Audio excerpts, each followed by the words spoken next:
তারা অফিস আছে, ভিসা দিয়ে জালিয়াত টিকিট দিয়ে তারা টাকা নিয়ে যাচ্ছে।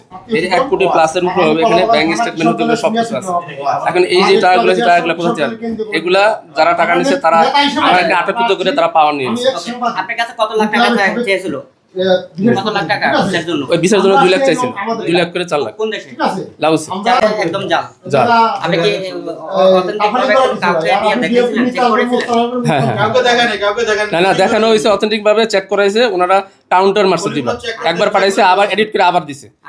এটাই আর কি, এটা তো আপনার ফ্যাক্ট দিছে, ফ্যাক্ট সবাই প্রমাণিত দিছে, থানা থেকে প্রমাণিত আছে, সবকিছু করেছে। আপনি যখন আসছেন তখন আপনার সাথে কি তারা বলতেছে যে দড়ি নিয়ে আসো বান্ধব এদেরকে। কেন এই কথা কেন? ওনারা এই কথা বলছে, ওই যে সকালবেলা এসে আমরা বুঝেছি, বই দেয় নাই, তারপর ওনারা বলছে বান্ধ দিব, বান্ধ দিয়ে মানে এখন লোক বাঁধে রাখছে, আটক করে বান্ধ দেবে, বান্ধ দিয়ে মারবে। জিজ্ঞেস করছেন কেন বাঁধতে চাচ্ছে, মানে কারণটা কি?